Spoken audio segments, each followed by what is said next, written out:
Hi, I'm Rich Powell from the Clean Energy Buyers Association.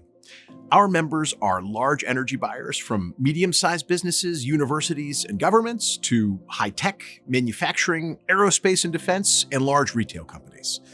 Our members buy a lot of electricity, so we're focused on making sure it's reliable and affordable.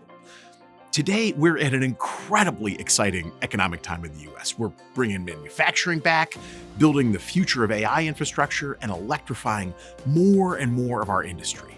That growth is good, but electricity demand is also growing. Just between now and 2029, electricity demand is expected to grow by about 16%.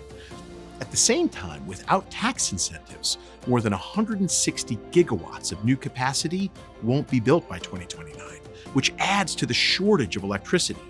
So where are we going to find it? The US has enormous natural gas resources around the country. Gas supply is not our problem.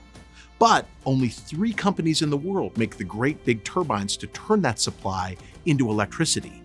There aren't enough turbines to meet the demand, which means natural gas won't fully fill the gap. Nuclear is coming back with a few gigawatts, but again, not fast enough to fill that gap. Baseload and flexible renewable energy resources, that's geothermal and hydropower, have so much potential, and they'll also help with a few gigawatts by 2030. The largest opportunity? More than 2,600 gigawatts of solar and wind projects queued up to connect to grids around the country. Last year, more than 50 gigawatts of solar energy alone, many with batteries, came online. The hitch? We need technology-neutral tax credits, that's 45Y and 48E, to build that generation affordably. They'll help us decarbonize the grid and save consumers money.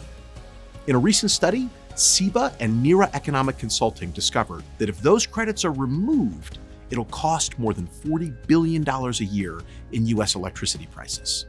And the average US ratepayer will see their power bills go up more than $110 a year. The North American Electric Reliability Corporation says our grid is more and more stressed every year. And without building new capacity, there are greater risks of blackouts. Not good for Americans, not good for business, not good for national security. Lastly, many of our companies building our nation's AI systems are locked in incredible competition with Chinese companies. China is building power 5 times as fast as we are. We have to win the race. And more importantly, we have to keep the lights on. We need the investment and production tax credits to energize our future.